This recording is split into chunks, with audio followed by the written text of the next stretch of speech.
Where were you when my home was on the market for sale? You know, we're not sure what we're going to do next. Can't you just tell me over the phone what you're going to do differently from my previous agent?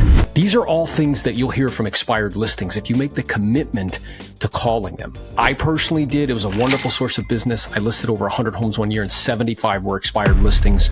So I'm going to give you what to say and how to say it to get past these initial objections and hurdles so you can continue the conversation and set more appointments. So the first one is we're not sure what we're going to do next. And your response to that is that's perfectly fine. You know, my job is to help you. It's never to talk you into doing anything. I guess I'm curious. When you originally put it on the market 6 months ago, the home's lovely. It's in a great geographic area. Was there any particular reason you were even considering selling it? Right? And that encourages them to begin to share with you.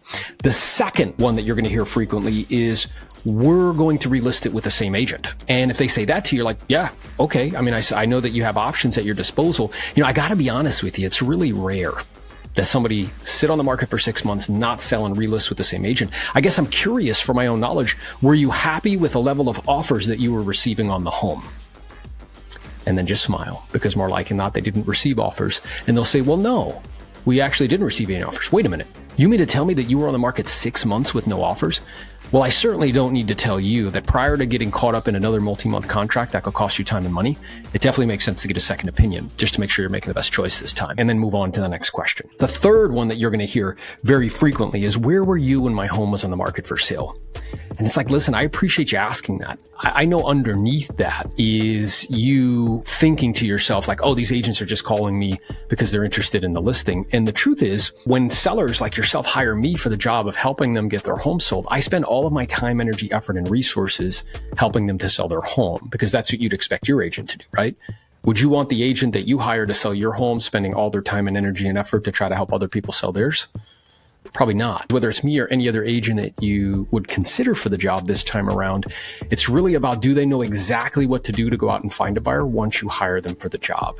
Really just a question of me trying to figure out specifically what you're looking to accomplish and why, so that way we can come up with a game plan to help you to get what you want in the time that you want. Does that make sense? And they're like, yeah, that makes sense. And then you move on. The fourth one that you're going to hear a lot, would you guys just stop calling me? I'm getting bombarded with phone calls. Will you just stop? It's like, listen, you know, I understand that you've been very popular today. That's for sure. And I'm imagining that that wasn't your intention when you woke up today. I'll be sure to take it off my list.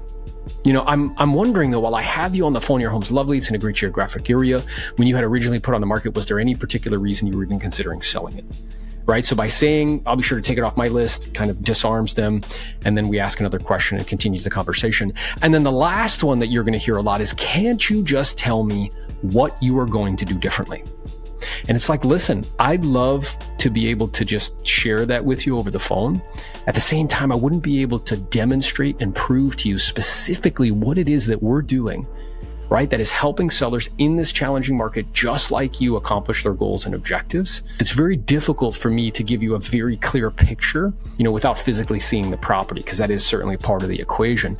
So I'm wondering, I'm looking here at my schedule, and I'm aware that it is an if we were to connect under normal conditions, would you usually be available in the evenings, the afternoons, and then we close for the appointment? If you like this video, be sure to watch the next one.